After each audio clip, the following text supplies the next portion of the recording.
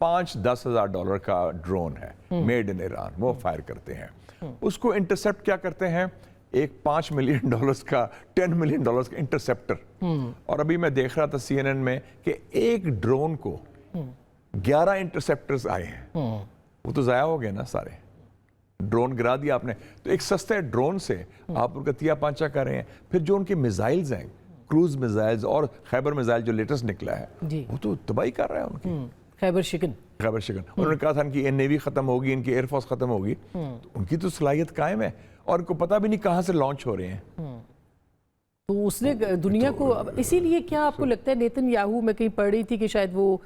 China سے رابطہ کر رہے ہیں، پوٹن کو پریزیڈنٹ ٹرمپ نے جو ہے خود اپروچ کیا ہے، تو کیا وہ اسی سلسلے کی کڑی ہے کہ کہیں سے جنگ بند ہو جائے گی؟ میرا خیال میں یہ ٹرمپ کی کوشش ہوگی کہ چائنا جانے سے پہلے، غالباً کو چائنا کا 31 مارچ سے ہے نا، 2 اپریل ہاں 2 اپریل تک وہ اناؤنس ہو گیا ہے، اور میں سمجھتا ہوں کہ وہ چاہے گا کہ اس سے پہلے جنگ ختم ہو جائے، یہ کٹ آف ہے، اور میرا خیال ہے یہ معاملہ ہو جائے گا، جو اتنے لوگ پڑ گئے ہیں، اور ٹرمپ ول بلنک فرسٹ، میں پہلے بھی آپ کو کہا تھا کہ وہ اس کی نہیں صلاحیت، ہی از اے مین ان اے ہری، اور وہ جنگجو نہیں تھا، اس کو اس نے پھنسا دیا، اب وہ پھنس گیا، بے وقوفی کی، حماقت کی، میں سمجھتا ہوں اپنی سیاسی زندگی کی سب سے بڑی حماقت اس نے کر دی۔ لیکن شاہد صاحب، جنگ اگر بند ہو جاتی ہے یا ختم ہو جاتی ہے تو اس کے بعد کا نقشہ کیا ہوگا؟ خلیجی ممالک کہاں کھڑے ہوں گے؟ ان کا ٹرسٹ لیول کیا ہوگا امریکہ کے اوپر؟ اور جو اس پورے خطے کی جو وہ کیا سچویشن، نیا ورلڈ آرڈر آ سکتا ہے؟ نیو مڈل ایسٹ تو آ گیا نا جی، نیو ورلڈ آرڈر کہہ لیں کہ at least new world order اس خطے میں تو آ گیا نا، اور اس کا فائدہ چین اور روس کو ہوگا۔